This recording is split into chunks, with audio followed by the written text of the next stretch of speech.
Imagine, for a moment, that a fire breaks out in your home.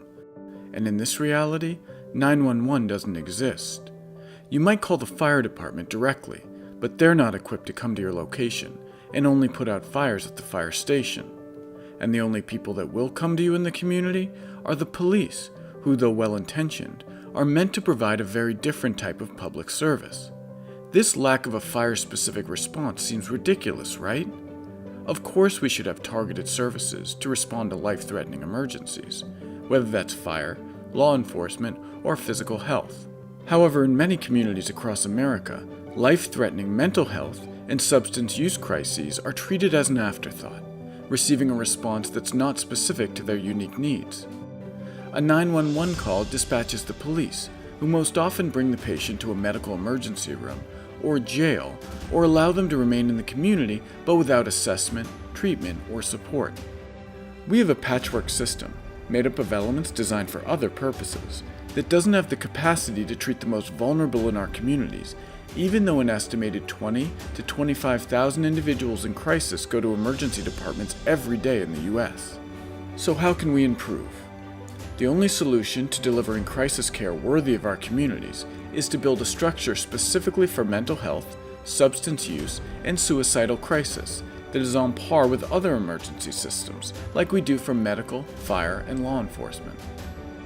By integrating 3 core elements, we can replace the patchwork fabric of our crisis care and develop a true safety net that can serve everyone, everywhere, every time. And in the process, we can reallocate wasted financial resources to places where they can have a deep community impact. It starts with regional or statewide crisis call hubs, call, text, and chat lines staffed by trained professionals who answer the call every time and direct people to the level of care they need. The onset of 988 is a great start. However, it will need to be supported by technology that empowers 988 to become an air traffic control for mental health and substance use crisis, enabling real-time coordination across the care spectrum. But a comprehensive crisis network cannot be built with only crisis call hubs.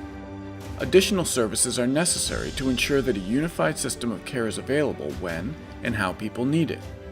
Services like mobile crisis outreach teams, 24/7 non-law enforcement mobile teams that go out in the community and deliver care to people wherever they are.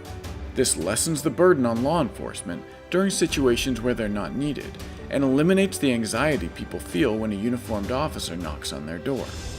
And facility-based crisis receiving and short-term stabilization, facilities that say yes to every person that walks through the door, regardless of their level of need, allowing them to bypass the medical emergency departments. This not only provides specialized care to these individuals with less waiting, it also enables medical emergency departments to focus on the patients they're trained to serve, while drastically reducing wall time for police when transportation by police is warranted. With these core elements in place, mental and substance use healthcare can move out of the shadows and into the mainstream.